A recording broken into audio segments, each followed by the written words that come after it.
pop back behind the screen. So give it about 5-10 seconds and you can start.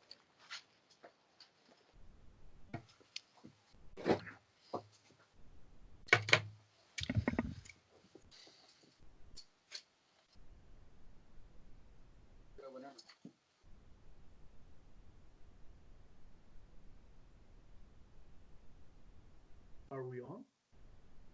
Okay, go ahead. Okay. Hi, my name is Aleš Ernecl. I'm from Slovenia. I'm formally educated philosopher, sadly analytical philosopher, which means I don't have imagination. And my guest today is Dr. E. Michael Jones, a prolific Catholic philosopher, thinker, ex-academic.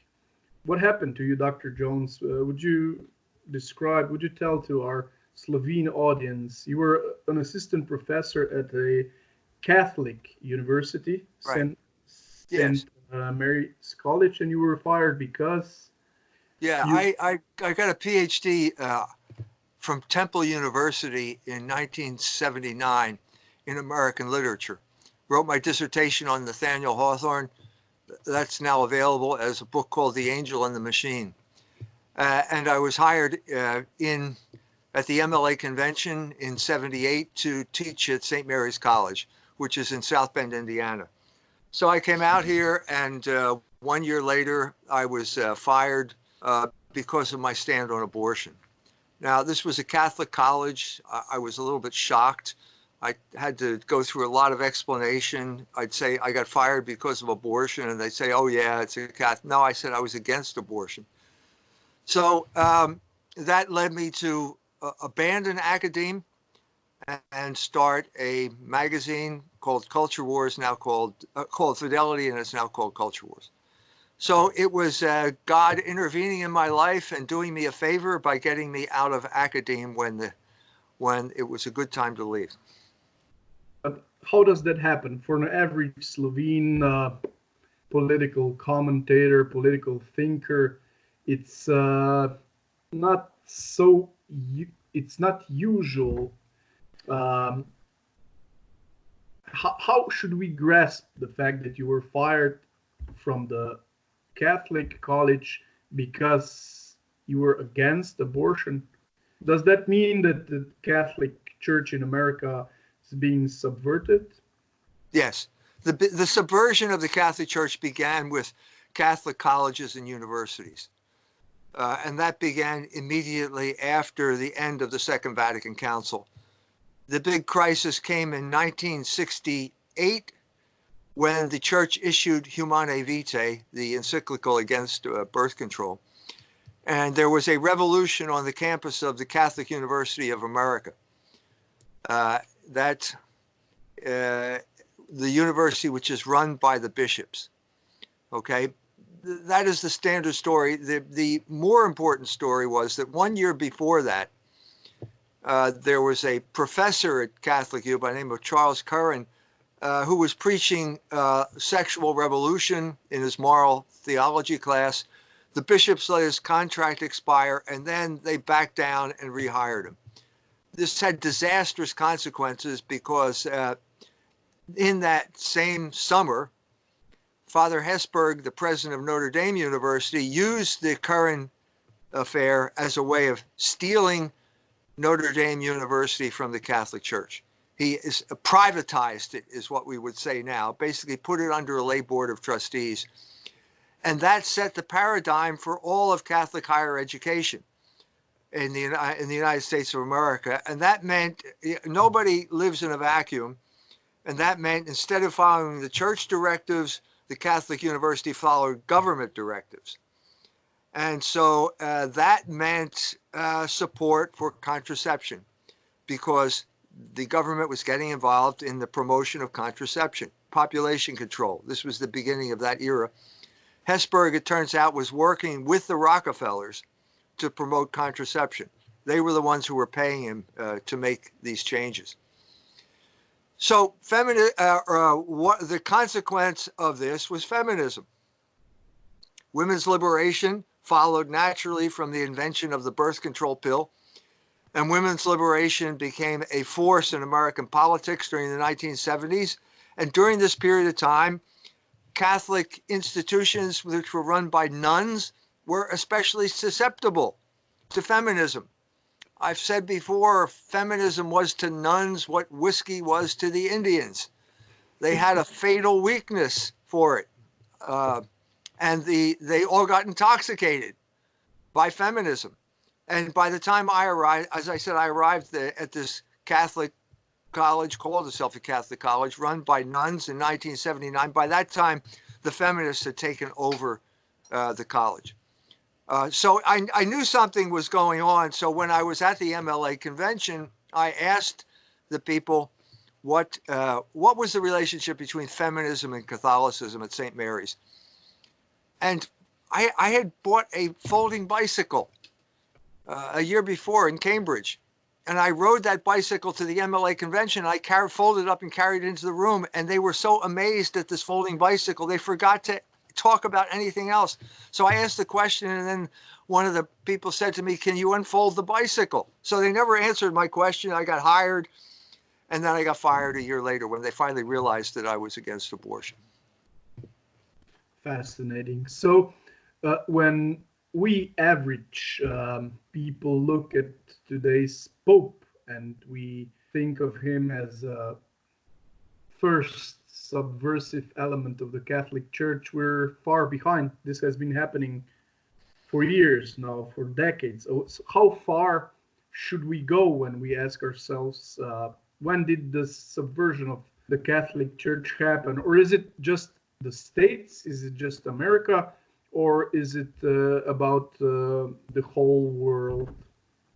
Well, what do you mean by subversion?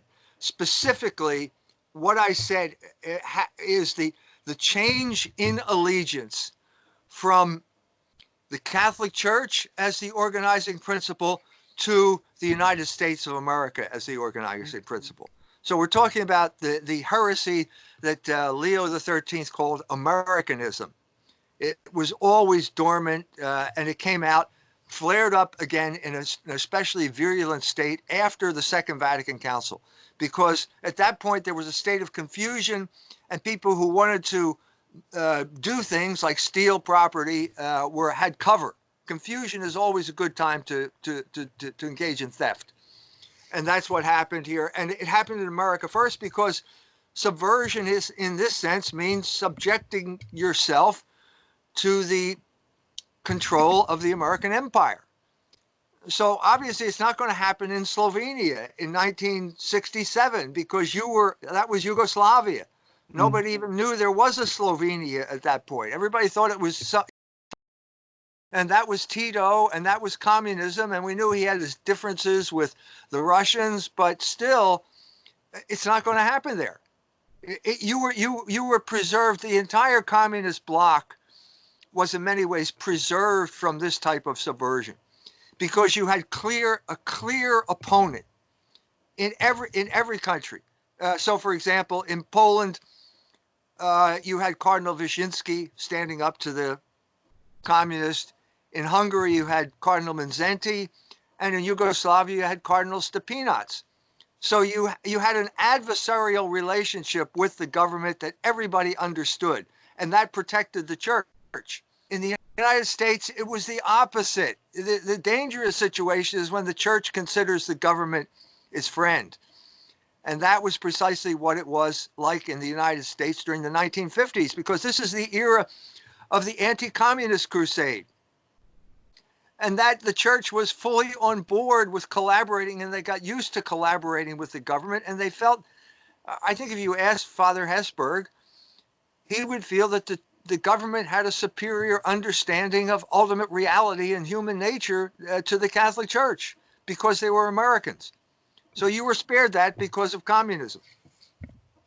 Yeah, well, today's Slovene politicians, or at least Slovene politicians that made it through the Slovene independence from Yugoslavia, that were supposed to make a transition from communism to capitalism or liberal democracy or whatever. Well, they were all sort of communists. They were all in Communist Party. Even the right-wingers were all sort of communists, but they were proponents of a so-called communism with a human face, even Right. from the 60s on. You could listen to Milan Kucan, that was for 10 years that was the first president of an independent Slovenia, and was a president for 10 years, and is still very has plenty of influence even today.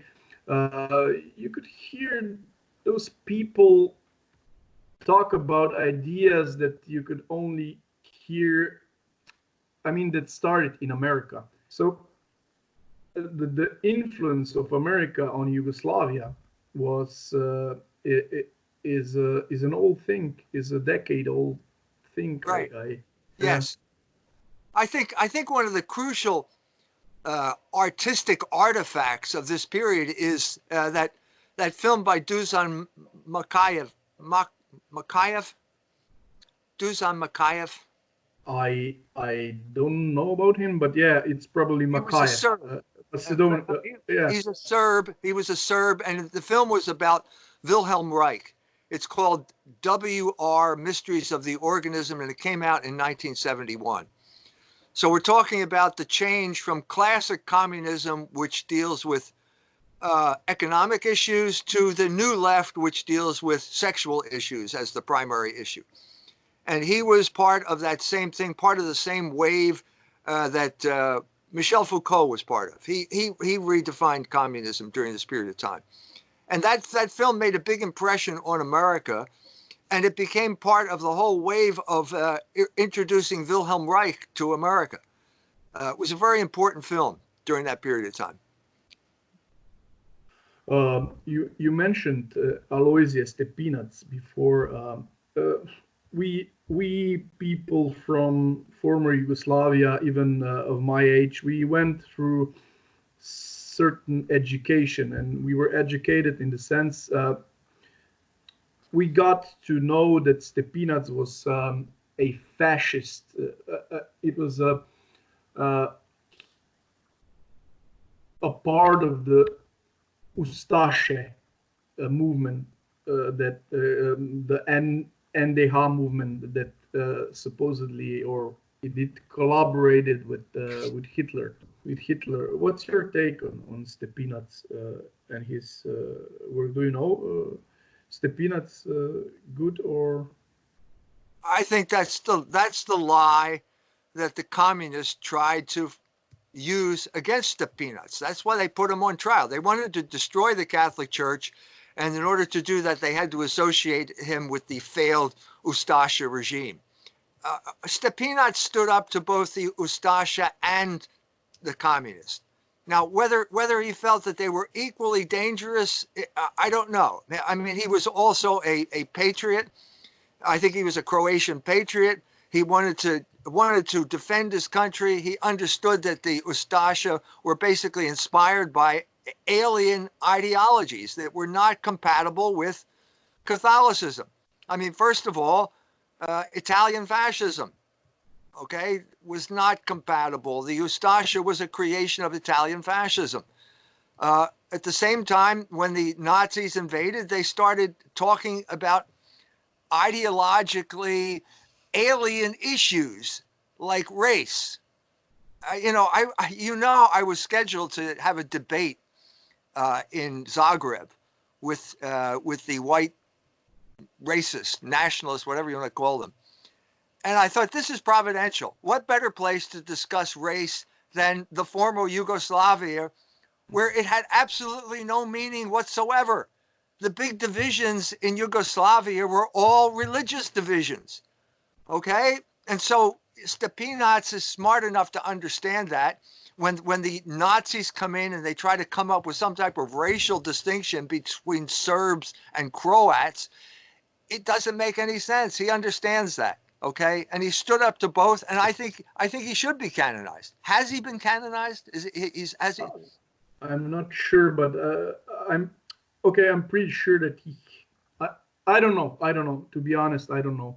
I have to check on that. Because I know he was in the cards. I know priests who had read the dossier from Rome, and they felt that he was a saint. He should be canonized. I feel he should be canonized. But the problem we have in the Catholic Church right now is that Jews have veto power over who gets canonized. And so I don't know whether you know the story of Father Dehone. He was a French priest, was scheduled to be canonized. He's been put on hold because the Jews objected. And I suspect what we're seeing here is the residual effect of this smear of Stepinac as associated with the Eustacia that is being used against him, which is unfair, but that's the way it goes right now. How do the Jews work? How do they have power over Vatican, over Catholic Church? You wrote a book on Jewish revolutionary spirit. Could you introduce our public to your book and and answer my yes my question? I wrote that book in the wake of 2003, which was the year in which the United States invaded Iraq, and I watched that period of time as this group of Jewish revolutionaries called neoconservatives basically took over America's foreign policy and involved it in a completely senseless war from the American perspective in Iraq. The war was fought for Israel's interest. America had nothing to do with it. And I thought someone's got to deal with this issue. Because no one was allowed to talk about Jews. As soon as you mentioned the word Jew, you were called an anti-Semite. And so therefore you couldn't come up with a critique of American foreign policy because they determined American foreign policy. So I decided to write the book, and I decided you have to define what a Jew is. And you can't listen to them. The anti-Semitism is a racial term. It comes from Wilhelm Marr's book, Der Sieg des Judentums über das Christentum, which came out in 1871. And it had nothing to do with Catholic principles. It was a way of avoiding religious categories and dealing with the Jews. So I took it back to the original beginning, which I think is the foot of the cross, where the Jews rejected Jesus Christ. When you reject Jesus Christ, you reject the Logos. When you reject Logos, you're rejecting the order of the universe. And when you reject the order of the universe, you become a revolutionary. And I think that's been the history of the Jewish people ever since the crucifixion, all the way up to the present. No matter how you want to define the present, the neoconservatives were a Jewish revolutionary group. Before that, we had the Bolsheviks, another Jewish revolutionary group, and so on and so forth. And that's what that book traces, and tries to trace the influence of this group of people over world politics. Could the concept of Jewish revolutionary spirit be equated or explained as some sort of a psychological thing? For example, is this some sort of disregard for order? And if it is, how does it happen? How does it happen that the human being has this overwhelming disregard for order? Does it have a genetic component or not? What do you think? No, there's no genetic component whatsoever. Your genes determine the shape of your nose and the color of your hair, but they don't determine what you think. And this is clearly a pattern of thought. So it's not psychological. Psychological means having to do with the soul of an individual. I'm saying it's theological. It's theological because this group of people made a decision about God. And it was a group of people. This group of people had an identity then. It wasn't just individuals. Okay, when I say the Jews killed Christ, I'm referring to the Jewish people. That doesn't mean that every Jew in Jerusalem agreed with that. The Blessed Mother did not yell, "Crucify him." And if you're talking about genetic or DNA material, she was as Jewish as everyone else. That's not what this is. This is a theological civil war among the Jews, and the one group accepted Jesus Christ as the Messiah, and they became known as the Catholic Church, and one group rejected him, and they became known as Jews in all of their manifestations of revolutionary activity. That's what we're talking about here. I think you have to understand it from a theological perspective, because otherwise it's too mysterious. You can't make any judgments. You can't make any statements one way or the other. So did the Jewish people have an identity then? Yes. Did they have leaders? Yes. It was called the Sanhedrin then.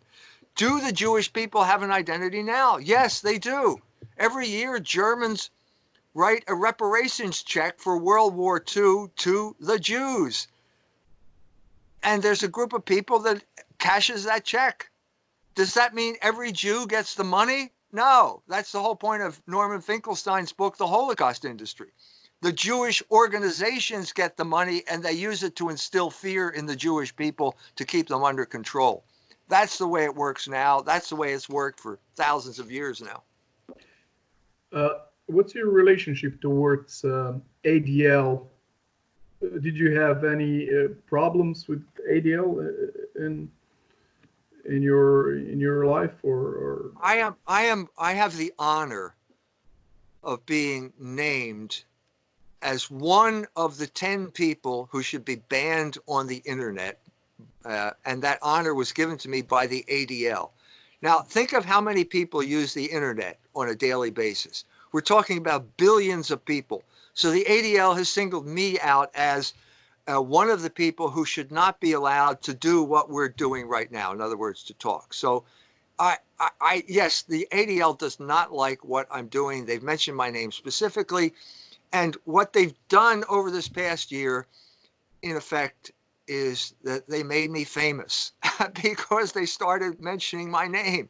The first wave of attack from Jewish organizations is called dynamic silence. And for years and years and years, let's say ever since the publication of the Jewish Revolutionary Spirit in 2009, I was on their list, but you had to log in to the ADL's website to find out. Now they went public. Sacha Baron Cohen gave a speech in November. They issued the list the day afterwards, and they brought about the very opposite of what they intended. I did a video on the ADL, and it's gotten a lot of views. And I think what we're seeing here is the ADL has now been exposed as a money laundering operation whose main goal is to keep Jewish criminals out of jail. This is true of Meyer Lansky, of Mo Dallas, all the way up to Jeffrey Epstein. This is what they've done, and they create things like hate speech. Hate speech is a Jewish creation. They created that during the Great Battle of 2019 to basically silence anyone whose speech they did not like. And I would say it has failed. And now we have, I think we turned the corner on this thing. I think many people, maybe not the majority, but many people realize that the ADL is a completely crooked operation, and that the people, the determination of who gets to speak on the internet should not be left in the hands of people like this. And I think that is de facto has become the situation. I think they failed in their attempt to basically shut down the internet. I have to somewhat mockingly play the devil's advocate, but isn't it so that even discussions like this discussions of ours, can lead to a new Holocaust? A new Holocaust? No, that's ridiculous. But that's what they feel. I mean, I just did an article in Culture Wars on this new series that was released by Amazon Prime called Hunters. Has Hunters made it to Slovenia? Do you get Amazon Prime there? I'm not sure. I'll check that. And anyway, it's a completely paranoid Jewish fantasy about Nazis taking over America in 1977 and creating the Fourth Reich. Complete paranoid Jewish fantasy. So no, it doesn't lead to a Holocaust. They use this to instill fear in the little Jews that send their contributions into the ADL. What they do, what happens though, is that when you suppress the ability to talk about things openly, that does create violence. And we know this because one of the people who went into a synagogue, I think it was either Pittsburgh or Poway, I forget now, wrote a manifesto about why he did what he did. And he said, no one's listening. When you have this sense of hopelessness, when you have the sense that you're all alone, that nobody's listening and that the world's collapsing and somebody's got to do something, that's what leads to violence. So I've said this before, but I did the video and I pointed the finger and I said, the ADL is responsible for these shootings. There's just no question. There is a direct correlation between the suppression of speech and violent reaction, and they're responsible for it. I have to ask you some more localized question and use your vast knowledge of things. Do you have a take on the war in the Balkans, in former Yugoslavia, and the role of American or global Jews on the situation? For example, yes. The Kosovo becoming a second Albania, and so forth and so forth, and the war between Croats and Bosnians and Serbs and so yes. forth. Yes, I was in Yugoslavia for the first time in 1988, and I went to Mostar, and because Mostar is the big city near Medjugorje, and everybody, all devout Catholics in America, were going to Medjugorje, and they were having visions, and their rosary beads were turning into gold, and I thought, this can't be true. And I went to, don't laugh, this is what people were doing here. So I went to Mostar and I met with Bishop Peric. No, I'm sorry. I met with Bishop Zanic. Bishop Zanic was bishop of the time at that time, and he told me the story of what was going on, really. And what was going on was basically a little battle between the bishop and the Franciscans over who was going to control the church in Choplina and a couple other places. So that's not a big deal, okay? But so I kept thinking, well, how did it get so big? Well, the problem is that the CIA became involved with this little battle, and Medjugorje became a front in the Cold War. Medjugorje was to Yugoslavia what Solidarity was to Poland. It was one of these grassroots organizations that the CIA loved to support to create a front, an internal front. So when I got back, I wrote to the CIA and they sent me 20 pages of documents on Medjugorje, and it was pretty much all blacked out. It was a completely worthless document. And then they had the gall to charge me $150 for it. So I stiffed the CIA. I wrote them a letter back saying, I'm not going to pay you $100. You got billions of dollars. I'm not paying a penny. And nothing happened. So no airstrike from the CIA because I didn't pay. But the point here is that what started off as a local phenomenon suddenly had international resonance. And so it happened like 1 year after Tito died. When I went into the Chancery office in Mostar, you look across the Neretva River and there's a mountain, and spelled in stones is Tito, we love you. So Tito's memory was still fresh in the people's mind. There's a sense of everything's loosening up. And then suddenly everybody starts going to Medjugorje because it's just in the air. This is you could feel the sense that in Yugoslavia that the world was falling apart. Okay, and something new was happening, and the end of communism, and the Catholics all hated communism. And the two people who created Medjugorje were basically Tomislav Vlasic and Jozo Zovko, the two priests who were at the parish. And Zovko was clearly, he was a descendant of the Ustasha. He was involved with the Ustasha, the Siroki Brieg. Do you know where Siroki Brieg is? Well, that was the headquarters of the Ustasha in Bosnia. I went there. There are pictures of all these soldiers all over the wall of all World War II, guys who died in World War II. So it was the rebirth of nationalism. That's what happened at this time, beyond Medjugorje. And the man who crystallized that, who expressed that, was Franjo Tuđman. And Franjo Tuđman wrote a book called, I think it's called Nationalism. The English translation is called Nationalism.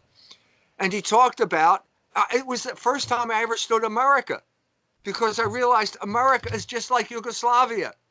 We have 3 ethnic groups based on 3 religions. So in America, you're a Catholic, a Protestant, or a Jew. And in Yugoslavia, you're either a Serb, a Croat, or a Muslim. And these groups are always in conflict with each other. And there's a dominant group. I mean, Tuđman's book was brilliant. It was a brilliant book, and it helped me understand America and Yugoslavia and what was going on in Yugoslavia. And at that point, the world powers got involved. They're not going to let a crisis go to waste.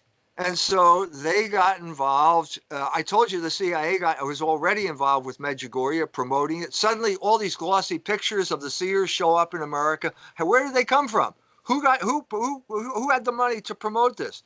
Well, I think it was the government. I asked Frank Shakespeare in '88. I went back to Rome. He was the ambassador to the Vatican. I said, "Is the CIA behind Medjugorje?" "Oh, I can't answer a question like that," he said. But he said, "This is the type of organization we would support."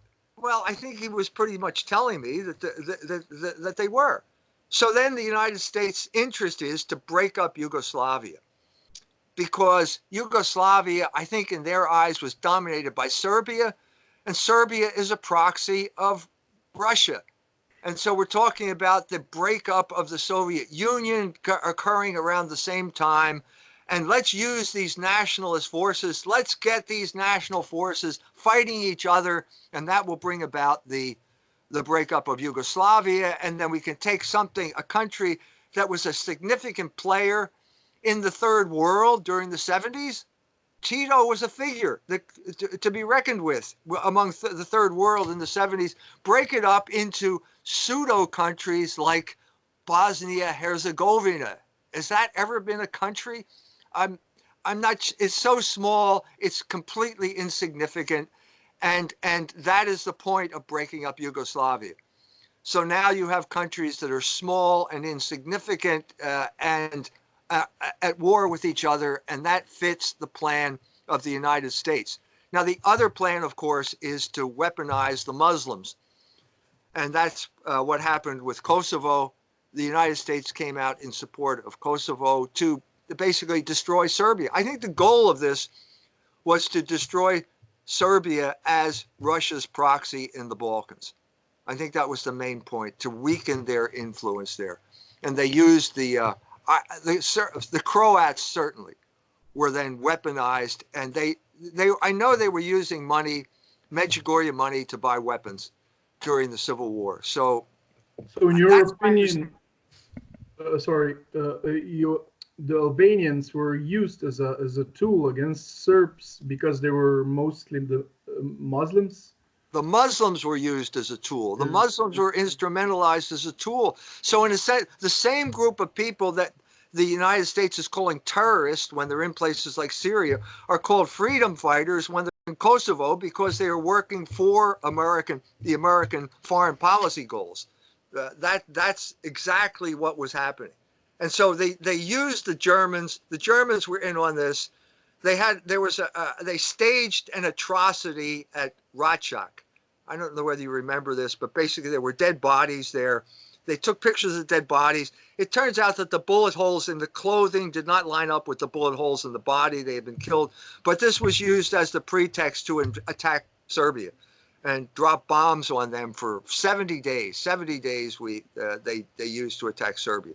This was the Clintons basically the Clintons attempt to destabilize Serbia by weaponizing Muslims.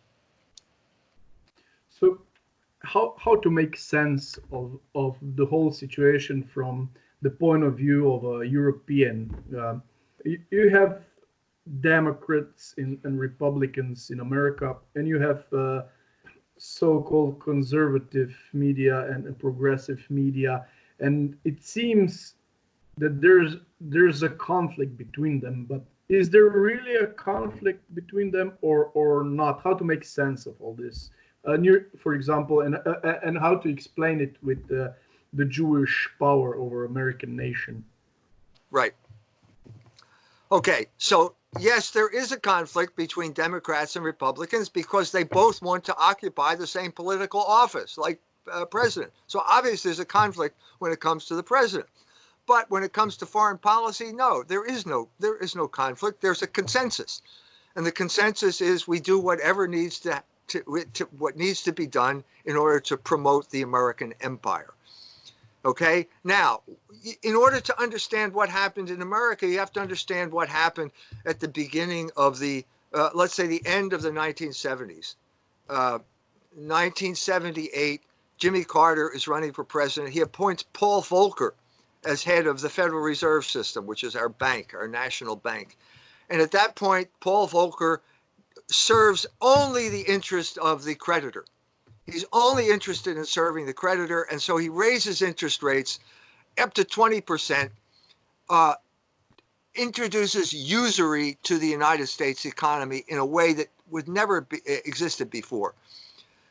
Over this period of time, from 1979 to now, those people who were involved in usury, the oligarchs, concentrated enormous amounts of wealth in their hands. And one of the main groups of usurers was the Jews. So during this period of time, these people, because of their wealth, began to take more and more control over the American government, to the point where, as I said, 2003, the neoconservatives, which were a Jewish operation, basically took control of American foreign policy. The people of the United States rejected this, and that's why they voted for Donald Trump. And so Donald Trump comes into office, and what does he do? He hands the foreign policy of the United States of America over to three rich Jews: Sheldon Adelson, Paul Singer, and Bernard Marcus. These people got rich on usury during this period of time. They had enormous amounts of money, and they bought the Republican Party. They own the Republican Party, and so our foreign policy is now even more in the service of Israel than it was in 2003 because of this money, this concentration of wealth into fewer and fewer hands. So you have this Republican Party nowadays, modern Republican Party, bought by the Jews, by the rich Jews, which is extremely pro-Israel, Zionist, and you have this funny situation where, for example, New York Times, as a progressive and also Jewish-owned media, Right. plays a role of pro-Islamist media, contra Israel. How to make sense of that? Because I read an article in New York Times a couple of days ago where they had an interview with a so-called Taliban, and then they gave a platform to an Islamist, which is at least prima facie somehow against the Jews. How to make? First of all, there are two groups of Jews. There are the majority of, the majority and the minority. This goes back to the Pale of the Settlement before the Russian Revolution. The Pale of the Settlement used to be the eastern border of Poland, and then it became the western border of Russia after the partition of Poland. That means that's where most of the world's Jews lived. At this point, all of these Western revolutionary ideas started to come into the Pale of the Settlement, and they started having influence on young Jewish people at this time. The two main ideologies were Zionism and communism. One is Jewish nationalism and one is Jewish internationalism. And to this day, there is this kind of split between the Jews. So on the one hand, you have Donald Trump allying himself with Benjamin Netanyahu and the Likudnik party. And this alienates very many Jews in the country, because the majority of Jews, I would say, they're not conservative. They would be called liberal.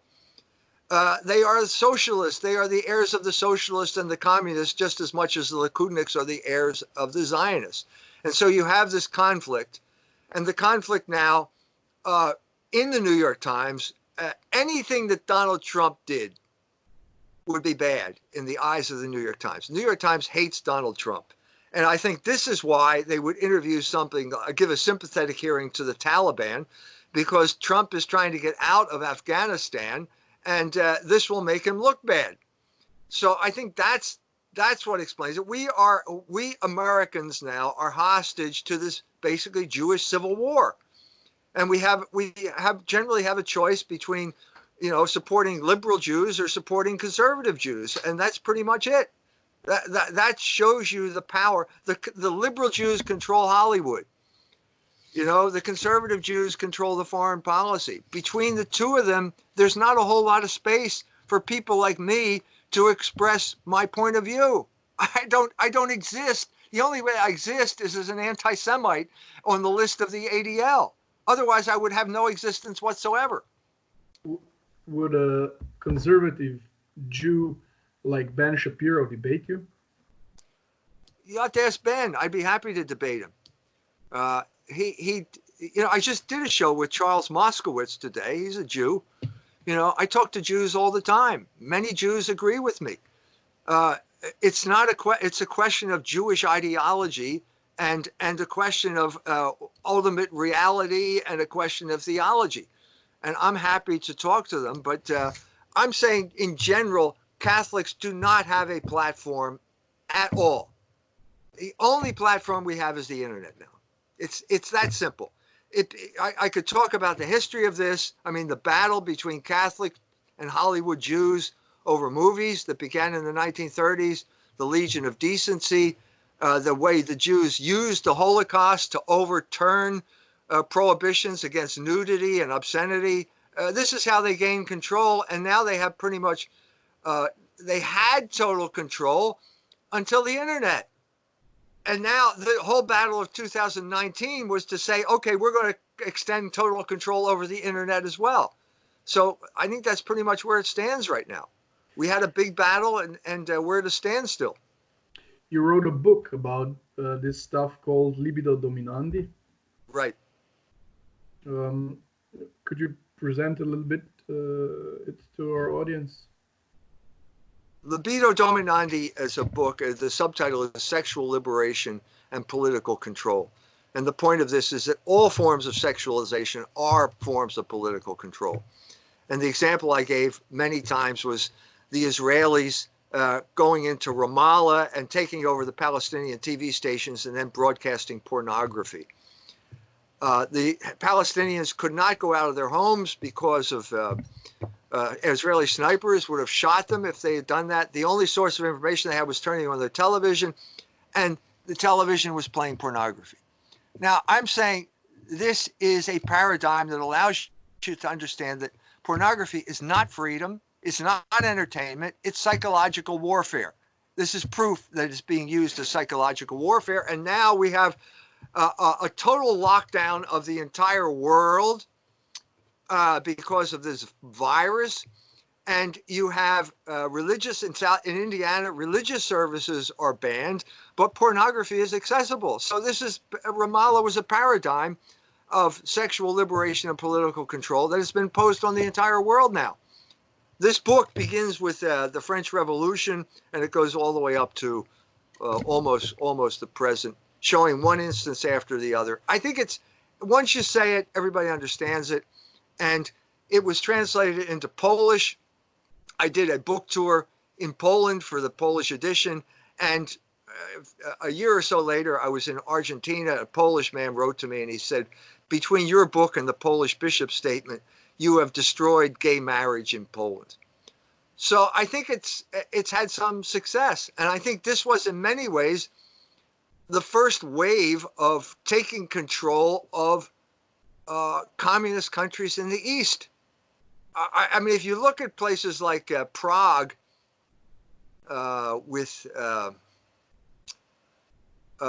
during the time of Dubček, and the man Milan Kundera, the guy who wrote The Lightness of Being, what you had is something similar to Dusan Makavejev in Serbia. In other words, a transformation of the communist countries via sexual liberation into a new and more effective form of control because you impose it on yourself. And I think now that because of the book, Poland has awoken to that fact, and now all of Eastern Europe is causing problems for the European Union, especially Catholic countries like Hungary, because we have a consciousness now of the new form of control that everyone embraced, thinking that it was freedom after the fall of communism. I started my intellectual separation from mainstream education with libertarianism, as many of my friends, and I have to ask you this question. You wrote a book, Baron Metal, about the history of capitalism as a relationship between labor and usury. This is your critique of capitalism. What's the difference between your critique of capitalism and Marxist critique of capitalism, or socialist or progressive? Yeah, let me first. Karl Marx was a materialist, and I'm a Catholic who do not believe in materialism. But let's talk about where we agree. Where do I agree with Karl Marx? Karl Marx said that labor is the source of all value, and that is a true statement. I agree with it. John Locke said that labor was the source of all value. Adam Smith said that labor was the source of all value. And Pope John Paul II said that labor is the source of all value in Laborem Exercens. So I'm in good company here because it's true. Labor is the source of all value, and the only alternative, that is the Catholic alternative. If you want to have Catholic economics, it's valuing labor.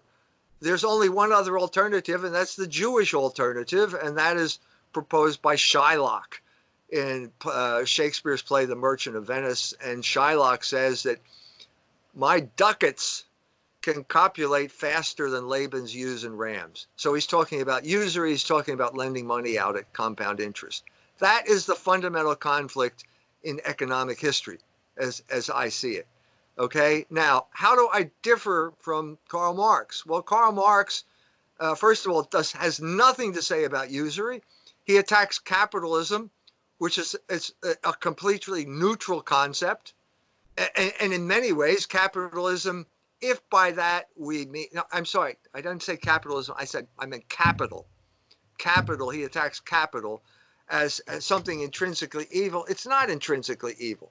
Okay, it's a neutral, it's a tool. It's like a hammer. It's like saying, well, that hammer is not intrinsically evil. You can use it to kill the lady next door, but that doesn't mean the hammer is evil. And why is it not evil? Because if you buy shares in a company, you're sharing risk. And if you share risk, you have a right to a return on your investment. And shared risk is better than a loan because there's no shared risk in a loan. So that's where I differ. One area I differ with Marx, but Marx then, because he was a materialist, didn't understand the full implication of labor being the source of all value. Because he didn't see the creation, the universe, is a product of God's labor.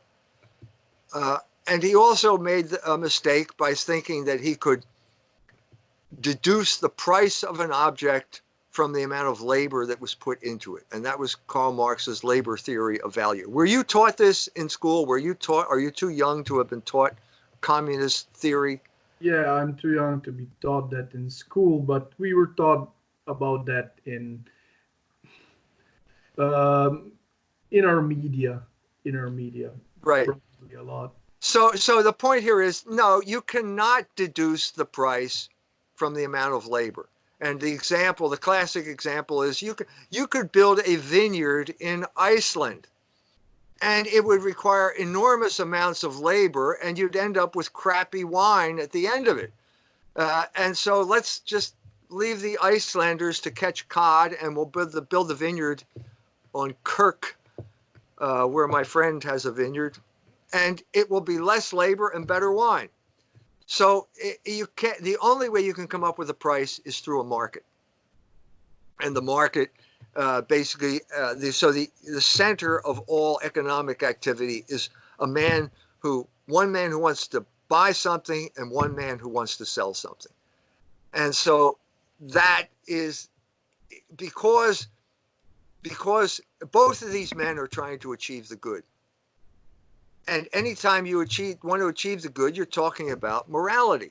And this is why economics was considered part of moral philosophy, even at the time of Adam Smith. And that's the tradition that I'm trying to resurrect in Barren Metal. And not the tradition after Adam Smith. Economics was always construed as pseudo-physics, and that's not what it is. You mean it's considered some sort of science today, and it's it is a science. Economics is a science, but it's not physics. And Adam Smith took Newtonian physics and basically transposed it into an economic realm. So Newton talked about gravity and inertia, and Adam Smith transposed that into competition and self-interest, or self-interest and competition. Self-interest is gravity, inertia is competition. And as a result, they started making calculations as if human beings didn't matter. And that led to things like, the 19th century English economic school, which led to the starvation of the Irish because they were immutable physical laws and you can't intervene in the market. And so you have to let the Irishmen starve to death. No, there's something wrong with that. And that's precisely the perversion of economics that took place because it was treated as physics. Thus, the Republican Party take it as physics entirely, or are there any Republicans that you would consider somehow different from that? Oh, well, the classic Republican was Ron Paul, who was a classic libertarian. And Ron Paul just, when the coronavirus came, he did a video defending price gouging. This is a type of ridiculous extreme that libertarianism leads to. It happened across America, largely beginning with the Reagan era. Reagan presidency gave intellectual and moral legitimacy to this libertarian ideology. How else can I describe it? So Milton Friedman, this is a time when Milton Friedman is looked upon as the great guru, because we were talking about a time that was the reaction to communism. We're talking about what I just said about Yugoslavia, remember? 1979, 1980, 1981, Tito dies. Who's going to succeed him? Communism's on its way out, and what's the opposite of communism? Well, it's capitalism. And so you went from one form of theft to another form of theft.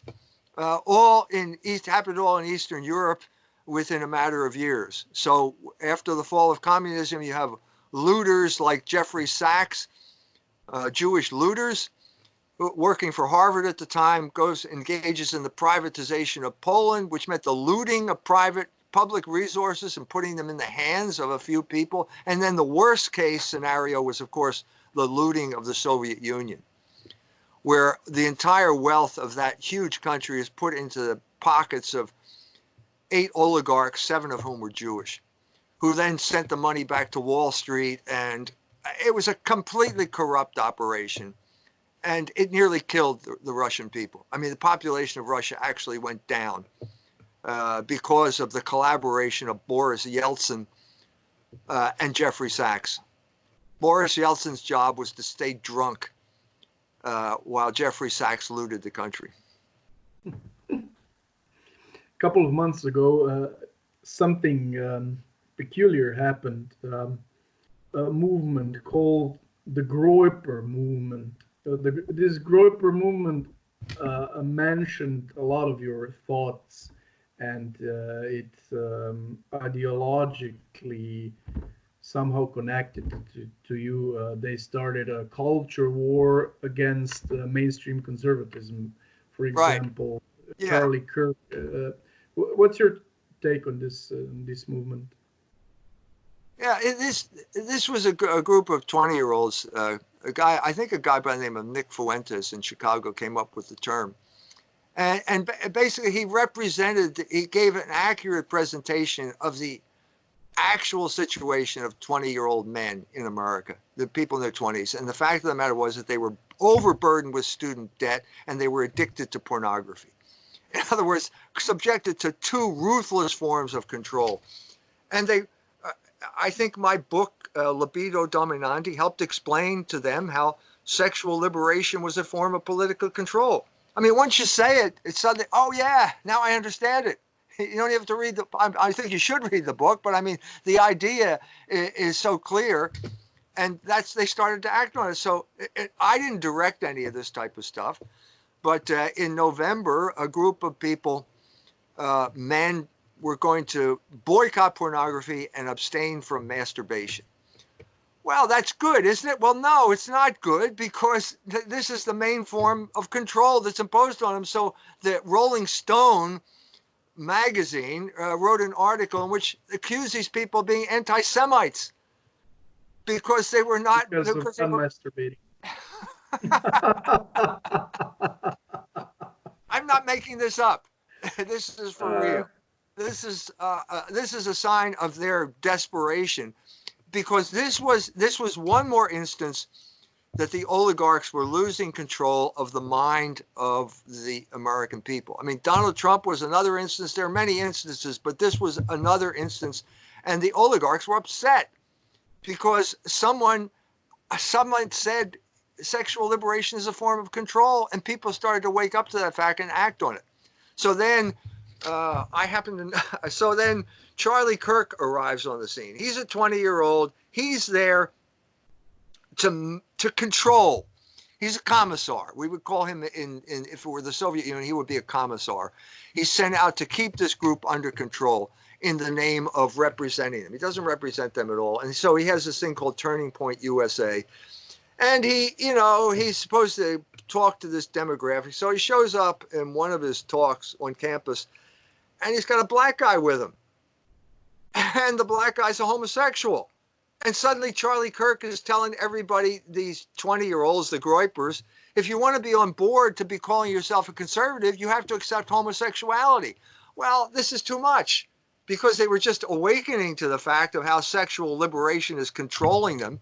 And so people, actually my assistant went to the talk, and he stood up there and said, how is anal sex going to help us win the culture wars? Well, the whole thing blew up at that point. It blew up because everyone suddenly understood that Charlie Kirk was what we call a coke sucker. You're going to have to work on this with your Slovenian audience, okay? But the term comes from two terms, okay? It's the Koch brothers were two of the richest Jews in America, and they were one of the main funders of Turning Point USA, which is Charlie Kirk's operation. The other term is cocksucker, which is a derogatory term for a homosexual. So you put the two together, and Charlie Kirk is a cokesucker. I said that, and suddenly everybody was talking about this. So it just shows you that Charlie Kirk lost control of his audience, and he exposed himself as being simply a tool of the oligarchs who were using him to control these people and destroy them. And so it was an encouraging sign. Because as I said, the book is coming out. Logos is rising. All of a sudden, all these people realize, young people who have been befuddled and confused, they realize there is an order to the universe. And your mind can access that order to the universe. And if you act according to that order of the universe, you will have a successful life. They're starting to wake up to this fact. And that's what happened. That's what happened over this period of time. What's your estimation about the impact of your thought about such movements as Groypers? Because I have some friends, and we're all, how would I call this, right-wing or conservative nerds or geeks.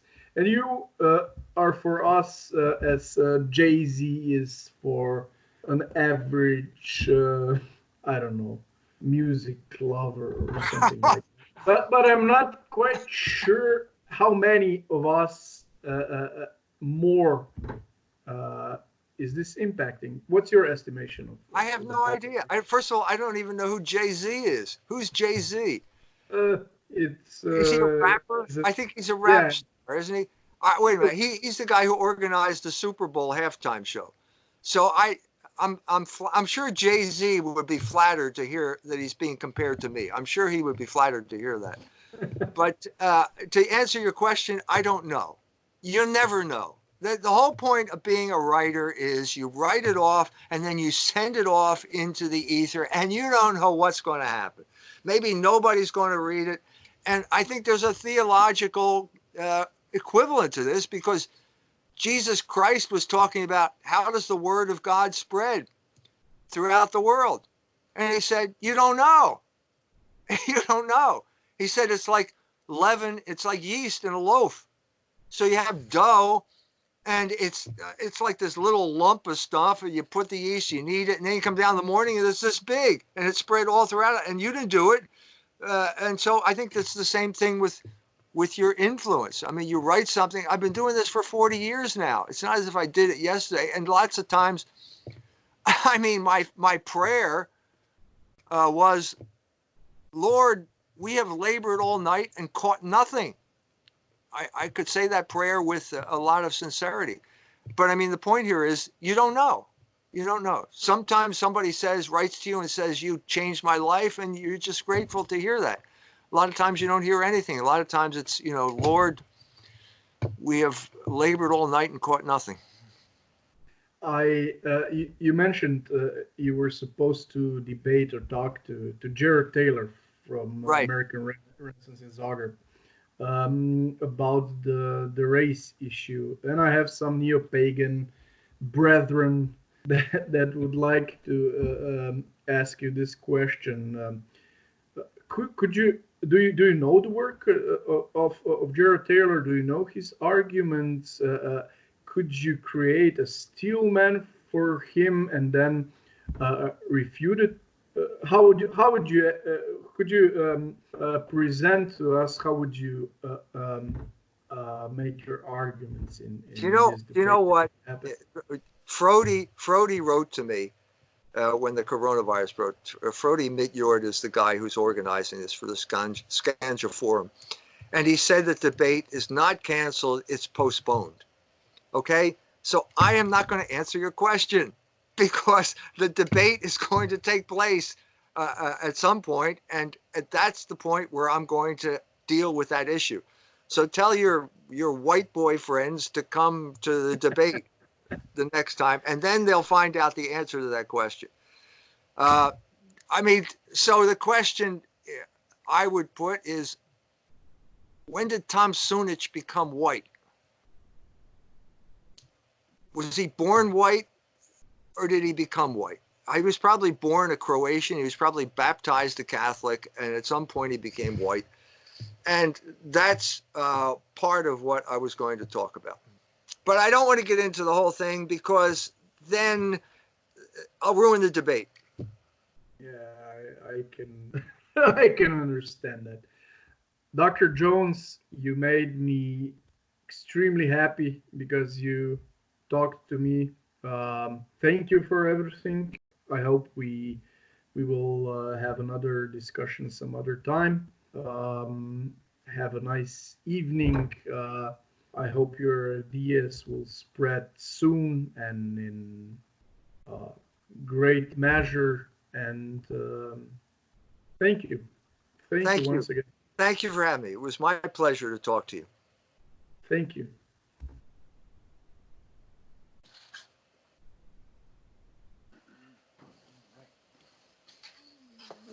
Thanks, man. Have a good one.